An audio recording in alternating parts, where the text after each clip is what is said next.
Welcome to The Explainer. Today, we're pulling back the curtain on one of the biggest, most complex puzzles in the business world: how hotels fill their empty rooms. It's this high-stakes game of strategy, tech, and partnerships that every single hotel has to play every single day. Let's get into it. So just to give you a sense of the scale we're talking about, think about this number, 1.5 million. That's how many rooms a single hotel group, Marriott, has to sell every single night. It's a massive, never-ending challenge. And look, this isn't just a problem for the giants. This is the fundamental challenge for every hotel you're on the planet, from a tiny 10-room guest house to a massive resort. Because an empty room, well, that's the purest form of lost money. You can't sell last night's room tomorrow. It's gone forever. So here's how we're going to break it all down. We'll start with the core concept, then map out all the key players. We'll follow the money to see what this all costs, look at the tech that makes it run, see how a real strategy is built, and then we'll peek into the future. All right, let's start at square one. The absolute foundation of how a hotel sells its rooms is something called a distribution channel. So what exactly is that? The easiest way to think about it is this. It's any path a room can take to get from the hotel to you, the customer. It could be the hotel's own website, a phone call, a big travel site like Expedia, or even an old-school travel agent. It's basically any storefront where a room is for sale. Okay, so now let's see how these different paths, these channels, create what can really feel like a maze. There are basically two main routes a hotel can take to sell a room, and each one has its own ecosystem of players. So the two routes are direct and indirect. Direct is pretty simple, right? You book straight with the hotel, no middleman. Indirect is where things get interesting because that means a third party, an intermediary, is involved in the sale. And this is where most of the complexity and the cost comes in. Now, the most famous of these intermediaries are the OTAs, online travel agencies. We're talking about the giants: Booking.com, Expedia, Agoda. For a hotel, these guys offer insane visibility to millions of travelers all over the globe. It's a reach that most hotels could only dream of getting on their own. Then you have the GDS, the Global Distribution System.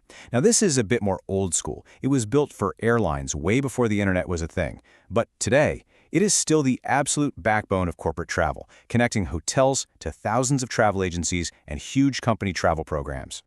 And finally, you've got wholesalers. These companies do something really valuable for hotels.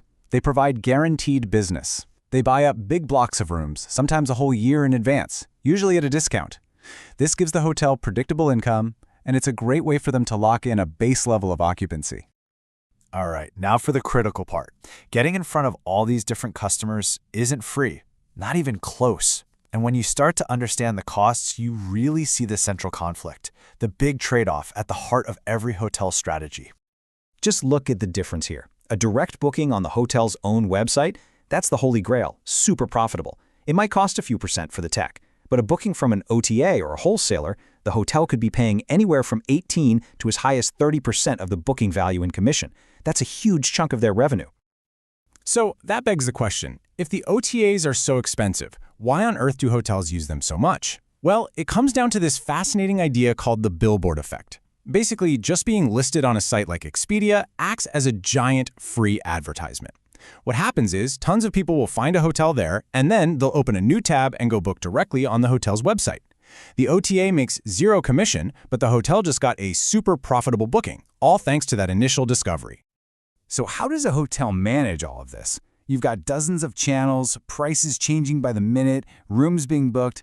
How do they keep it from becoming total chaos? The answer is a really smart, interconnected web of technology. Okay, this is basically the hotel's central nervous system.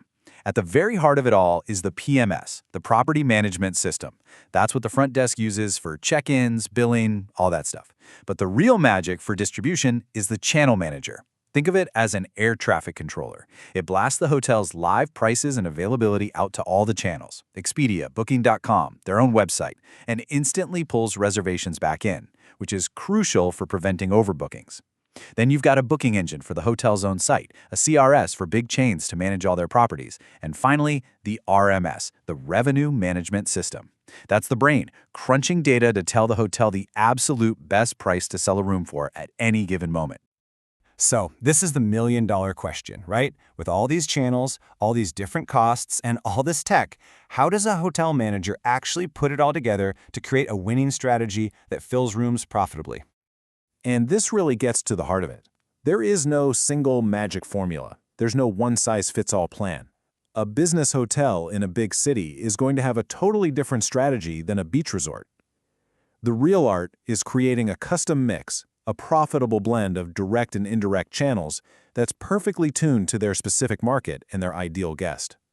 And a good strategy isn't just a document you write and forget about. It's a living, breathing process. You start with clear goals. Are we trying to be 100% full, or are we aiming for the highest possible room price? Then you pick your channels, you set a budget, and then, and this is the most important part, you constantly watch the data. You monitor everything and you stay nimble, ready to adapt to whatever the market throws at you. Now, this entire world we've been talking about is not standing still. Not at all. It's constantly evolving, and the main reason why is because we, the travelers, are changing. What we want from a hotel stay is changing. People today are looking for so much more than just a place to sleep. There's this massive trend towards wellness. Things that promise great sleep, spa treatments, mindfulness. We're also seeing the lines blur between work and play with bleisure trips. And maybe the biggest shift is towards the lifestyle hotel, where it's less about the room and more about a whole vibe, a social experience. And brands like Mama Shelter are just nailing this. They're all about creating these fun social hubs with really cool design, great restaurants and bars, and a focus on community that brings in locals, not just tourists. The hotel itself becomes the cool place to be, and that completely changes how they market themselves and who they're trying to reach. And all of this, the shifting guest demands, the powerful tech, the constant battle over costs, it all leads to this one final massive question for the entire industry. As we move forward, who is ultimately going to own the relationship with you, the traveler? Is it going to be the hotel brand you're actually staying with, or the powerful booking platform you use to find it? That right there is the battle that's going to define the future of travel.